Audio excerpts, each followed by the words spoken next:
राधे राधे दोस्तों, स्वागत है आप सबका मेरे और एक नए व्लॉग में। तो जी आज के व्लॉग की शुरुआत मैं कर रही हूँ किचन कैबिनेट की सफाई के साथ। तो जी सारा घर तो मेरा साफ़ हो गया था। किचन की टाइल्स वगैरह भी मैंने पहले क्लीन कर दी थी, लेकिन जो किचन कैबिनेट है वो मेरे रह गए थे बाकी। तो जी आज मैंने उसी का नंबर लगा दिया है। वैसे तो ये ज़्यादा गंदे नहीं है क्योंकि मैं बीच बीच में साफ़ करती रहती हूँ, लेकिन डीप क्लीनिंग करना एक अलग ही बात होती है।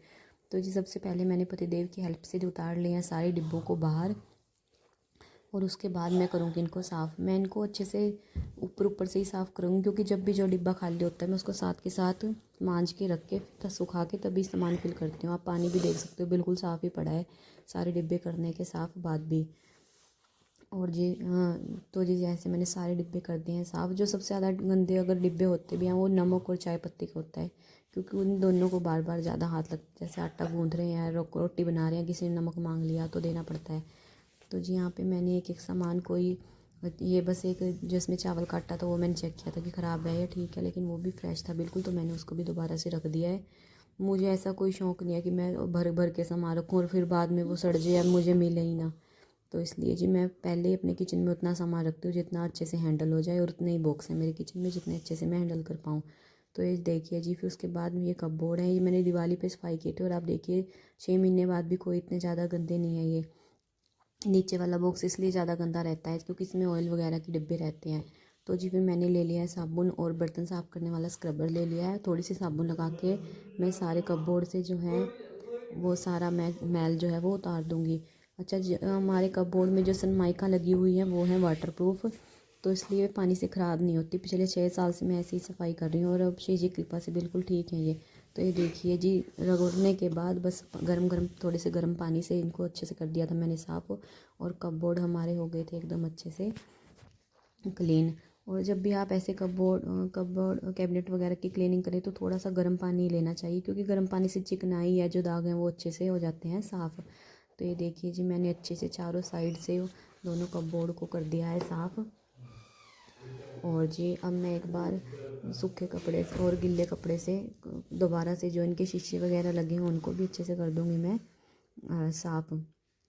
और जो ऊपर है कैबिनेट के ऊपर है वहाँ पे मैंने सारे में न्यूज़पेपर बिछा रखे हैं। तो न्यूज़पेपर से क्या होता है, जो भी धूल वगैरह होती है न्यूज़पेपर के ऊपर गिरती है, और नीचे से जो सरफेस है वो बिल्कुल क्लीन रहता है। अगर न्यूज़पेपर ना बिछाओ तो वो ऊपर से फिर वो ऑयल के स्टेन उतारने बहुत ज़्यादा मुश्किल हो जाते हैं। वैसे तो जब से चिमनी लगी है तो सबसे ज़्यादा बहुत ज़्यादा फ़र्क है, ज़्यादा गंदा अब होता नहीं है, क्योंकि सारा धुआं है जो चिमनी के साथ बाहर चला जाता है। तो जी अच्छे से मैंने क्लीन करने के बाद फिर मैंने शीशों को भी कर दिया था अच्छे से क्लीन, अंदर बाहर ऊपर से भी।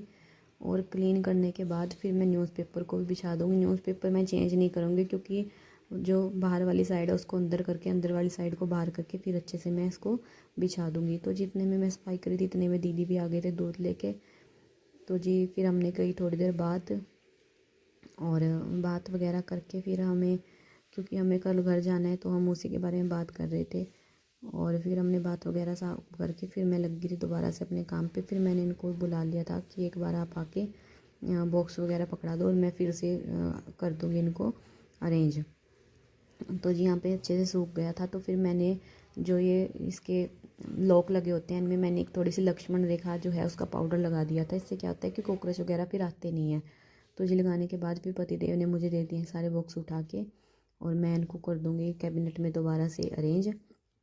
और ऊपर वाले कैबिनेट में जितना भी गंगा जल, यमुना जल, जो भी मतलब हमारे पवित्र नदियों के जल हैं या कुओं के जल है वो सारे रहते हैं। जो एक्स्ट्रा डिब्बे रहते हैं जिनकी कभी कभी ज़रूरत पड़ती है, और नीचे वाले में जो डेली यूज़ का सामान रहता है। और जो दालें वगैरह होती हैं एक्स्ट्रा सामान, छोले दालें, नमक की थैली, घी वगैरह, वो सब मैं रखती हूँ बड़े वाले बकेट में नीचे डाल के। और जब जब आगे ज़्यादा गर्मी होगी तो वो फ्रीजर में जाया करेंगे, क्योंकि बाहर जो है में वो घुन लग जाता है, बेसन सूजी वगैरह सब। और ये है जी हमारा कॉर्नर वाला, ये तो कभी खुलता ही नहीं है, तो कभी रेयरली खुलता है जब वो, क्योंकि इसमें मेरी जो कांच की जितनी भी क्रॉकरी है मैंने वो सेट करके रखी हुई है।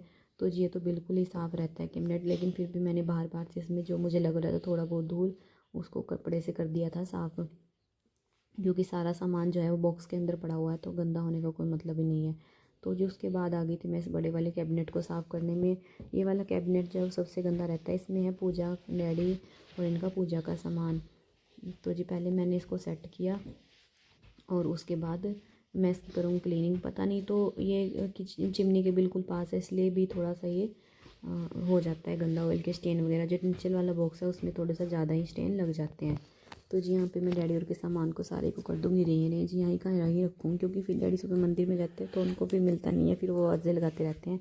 तो मैंने साफ़ कर करके सारी चीज़ों को वहीं पे व्यवस्थित कर दिया था।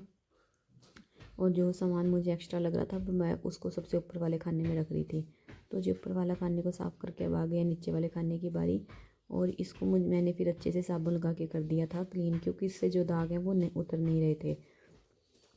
तो जी इसको बोर्ड को भी मैंने कर दिया था क्लीन। और इसको क्लीन करने के बाद फिर मैंने इसका जो शीशा वगैरह है उसको भी अच्छे से कर दिया था क्लीन। और ये जो शीशा जो भारी है और इसमें सिर्फ जो है वो 2 ये होल्डर लगे हुए हैं। अब हमें इसमें एक होल्डर और लगवाना पड़ेगा, जिससे ये इसका वज़न अच्छे से उठा सके और फिर ये अच्छे से बंद भी नहीं होता अगर ज़्यादा इसमें। तो जी कैबिनेट को साफ़ करने के बाद अब बारी आ गई थी चिमनी की। तो ये देखिए जी चिमनी में जो ऑयल ट्रे दी हुई है इसमें सारा ऑयल जो है वो इकट्ठा हो जाता है।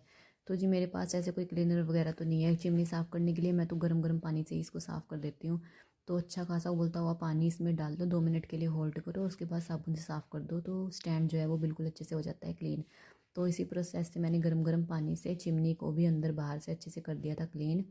और इसमें जो है वो ऑटोमेटिकली वो हीटिंग प्रोसेस है, कोई 9 मिनट का टाइमर लगा के छोड़ दो, जो सारा ऑयल वगैरह है वो ऑयल ट्रे में आ जाता है अपने आप अंदर से हीट होके। तो इसलिए मुझे ये जाली उतार के भी साफ़ नहीं करनी पड़ती अंदर से, बस ये बाहर बाहर से मुझे जो है वो साफ़ करनी पड़ती है।